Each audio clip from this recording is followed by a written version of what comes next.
Le true crime est un créneau très populaire dans notre culture, avec des youtubeurs et des podcasteurs populaires explorant des mystères non résolus. Mais la communauté des réseaux sociaux est également impliquée dans des affaires et, à plusieurs reprises, elles ont même aidé la police dans ses enquêtes. Voici donc 2 exemples de cas où les utilisateurs de réseaux sociaux ont aidé la police dans ses enquêtes. L'identification de Grateful Doe. Un subreddit a aidé à l'identification d'un John Doe en janvier 2015, après pas moins de 2 décennies où la police était dans l'impasse. L'affaire concernait 2 hommes impliqués dans un accident de voiture mortel en Virginie en 1995.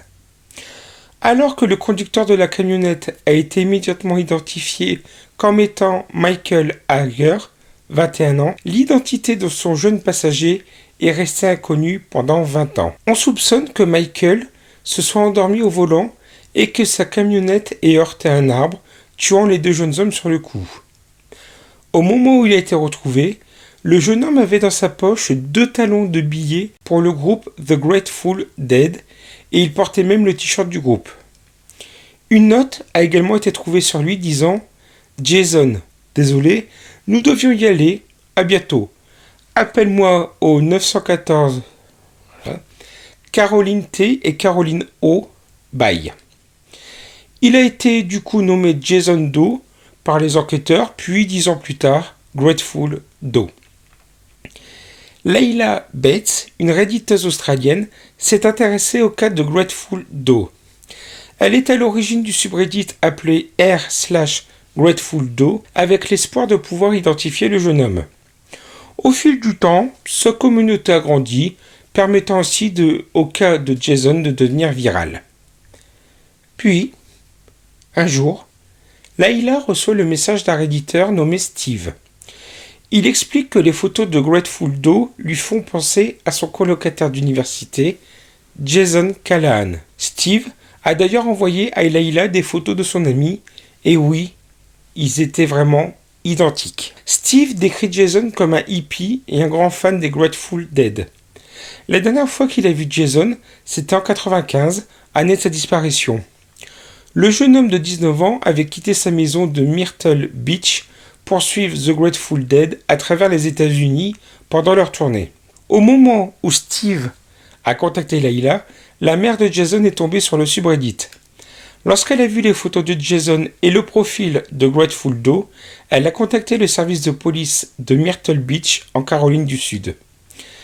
Le lien entre les 2 personnes a été confirmé par des tests ADN de la famille de Jason qui correspondaient parfaitement à ceux de Grateful Doe.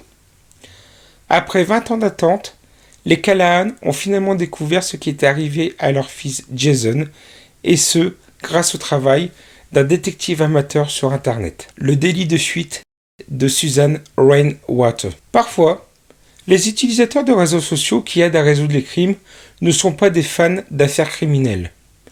Ils tombent simplement sur des cas et parviennent à fournir des informations pertinentes à la police.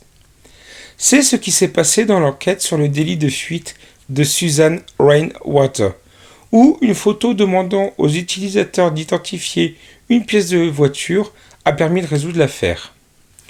Susan était sur son vélo à une centaine de kilomètres au sud de Seattle lorsqu'elle a été heurtée et tuée par un conducteur inconnu qui a fui les lieux. Avec peu d'indices et aucun témoin pour poursuivre l'enquête, la police était assez désemparée. Le seul élément de preuve dont il disposait était un morceau de plastique noir qui est tombé du véhicule lorsqu'il a heurté Susan. Un policier présent sur place a publié une photo de l'objet sur son compte Twitter. L'un de ses abonnés a ensuite posté la photo sur le subreddit r/whatisthithing de Reddit. Étonnamment, un redditeur qui s'appelle Jeff a su ce que c'était, vu qu'il avait travaillé comme inspecteur de véhicules pendant de nombreuses années. Pour lui, le morceau de plastique faisait partie de la lunette de phare d'un pick-up Chevrolet de la fin des années 80. Il s'avère que le morceau de plastique avait une encoche distinctive qui servait à accéder à la vis de réglage des phares. Il a effectué une recherche inversée d'images sur Google et a trouvé la marque et le modèle du camion auquel appartenait la pièce. La police, après examen, a donné raison à Jeff. En liant la vidéo de surveillance prise lors de l'accident, une source anonyme et les informations sur la lunette de phare, la police a pu arrêter un suspect. Il s'agit de Jeremy Simon, qui a été arrêté pour homicide involontaire, possession de substances illicites et délit de fuite d'un lieu d'accident. Il a plaidé coupable aux différentes accusations. Reddit et, de façon moindre, Facebook ont de nombreuses communautés qui aiment lire les vraies affaires criminelles et, à l'occasion, tenter de les résoudre depuis chez eux. Et ces cas montrent comment parfois les utilisateurs des réseaux sociaux ont réussi à faire la différence. Attention, bien qu'il soit préférable de laisser les enquêtes aux professionnels, il est indéniable que les médias sociaux ont joué un rôle de plus en plus important dans certains cas, et ainsi donné aux victimes et à leurs familles les réponses dont elles avaient besoin.